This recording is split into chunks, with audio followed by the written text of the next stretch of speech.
Hello there and welcome to episode 46 of From Then to Now, the TEW 2020 series, where we take the World Wrestling Federation from 1992 all the way up to the modern era. My name is Phantom TEW. If you're new around here, make sure to hit that thumbs up button and subscribe, as this content will come out as quickly as it possibly can, because I do want to start catching up and getting through these years. So in this episode we've got the continuation of our tag league. We've got an open challenge answered for Cactus Jack and his television title. There's so much more. We've got Muta starting his journey to the Intercontinental title.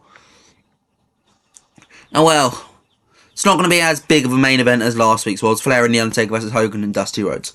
But everyone knows the true biggest match last week featured Barry Horowitz. Where are we holding this episode of Superstars, though?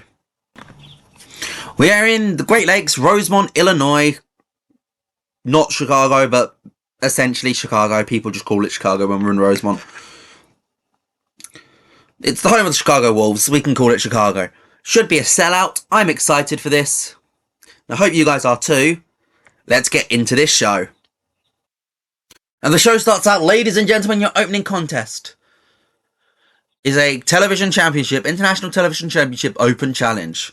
Cactus Jack comes out, and out comes Genichiro Tenryu. And he comes out and basically says, I want to remind people of the war influence on this show, that we are still here and we will still take over when it comes to Wrestle Dream next year. As such, your challenge, Cactus, will be answered by War's most dangerous man, Atsushi Onita. Of course, the crowd has no clue who Onita is. You guys do, though. And you guys know why this match is going to be a lot of fun.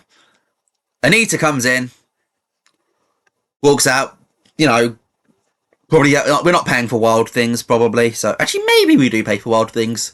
He comes out, gets a 74, and the match gets a 75, and they brawl to a count out. Basically, they just keep fighting, and basically they go outside, and neither man is willing to give up to let the other get back into the ring. So they just keep fighting, and they keep fighting, and they keep fighting, and eventually they get counted out. It's a draw. Gets a 75 rating. It's a nice little storyline starting.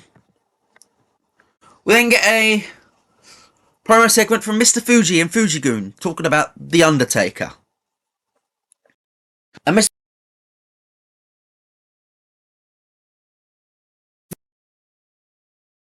Because The Undertaker can't challenge for the WWF World Heavyweight title. Ever. We know this. As long as Hogan is here, The Undertaker can't challenge. So why should the WWF World Champion be scared of Undertaker?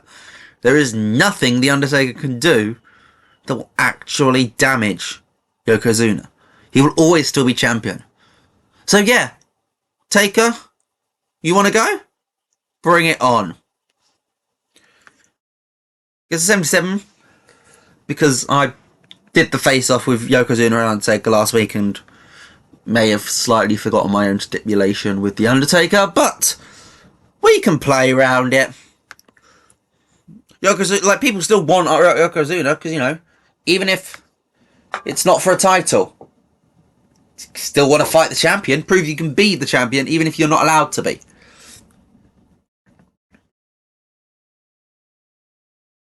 We get a tag league match here, as Money Inc.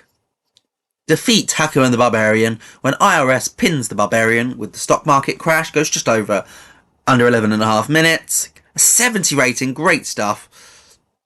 69 for 10 DiBiase, a 58 for IRS, 64 for the Barbarian, and a 58 for Haku, which with a boost of excellent chemistry. So Barbarian was the...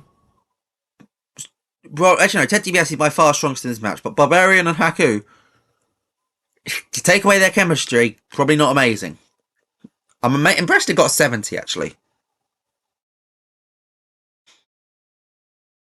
We then go backstage to an interview. Gene Okerlund is interviewing the Miracle Violence Connection, and he points out, if they lose to the Smoking Guns here, they're out of the running. There's no way they can win if they lose to the Smoking Guns here, because that'll put both the Guns and Money Inc. on 6 points. And even if they do win, that requires them beating Haku and the Barbarian next week, and the Guns losing to Money Inc. for them to get through.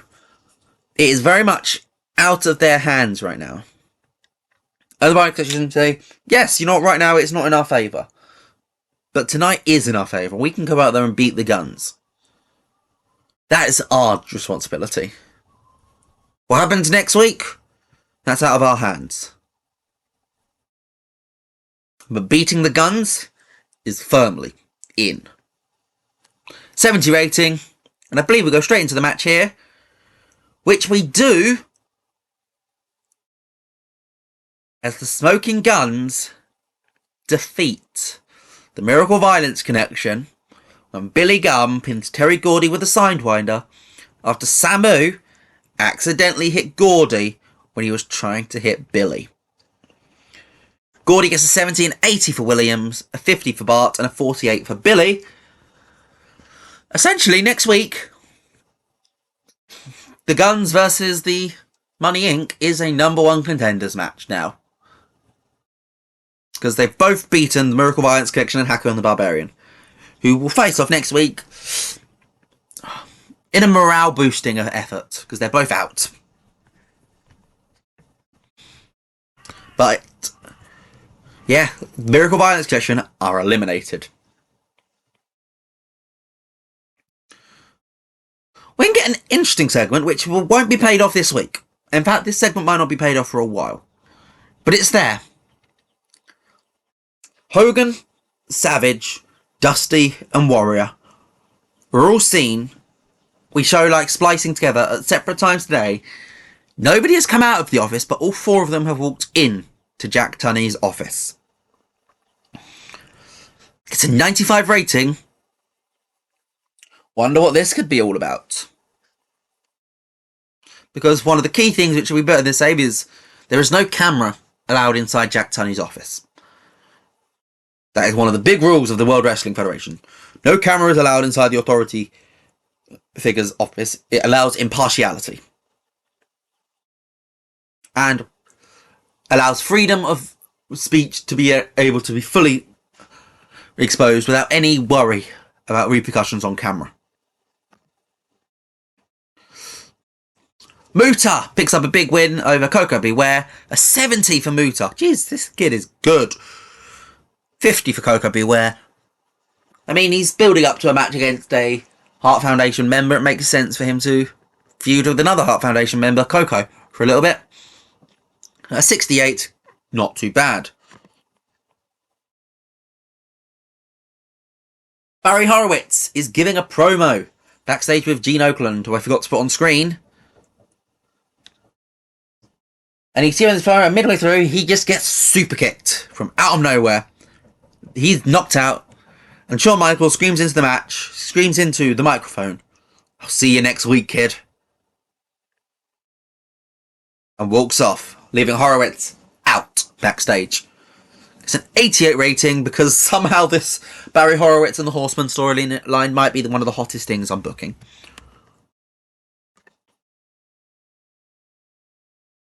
And Paul Bearer and The Undertaker are promoing, and they're basically doing a return promo from Yokozuna's earlier. It's like, you know what, yeah, Yoko, you're facing Flair at the Survivor Series. You've got your 4 Horsemen match versus Fushigun at Saturday night's main event. You're doing sweet fuck all next week. So you know what, I don't care about the title. If I cared about the title, I wouldn't have agreed to that stipulation with Hogan. I don't need the title. That's not why I'm in wrestling. I'm in wrestling to collect souls. To take souls and end people. So you know what? If I end you next week and I leave the scraps for Ric Flair to pick up, that doesn't matter to me. It doesn't matter to me that Ric Flair is just a vulture who will take other people's work.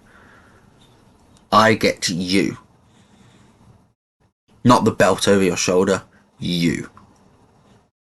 So next week, Undertaker versus Yokozuna. Non-title.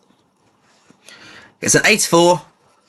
We're sort of merging the not allowed to challenge for a title into Undertaker's character. Because I think, out of kayfabe here, Undertaker never needed the belt.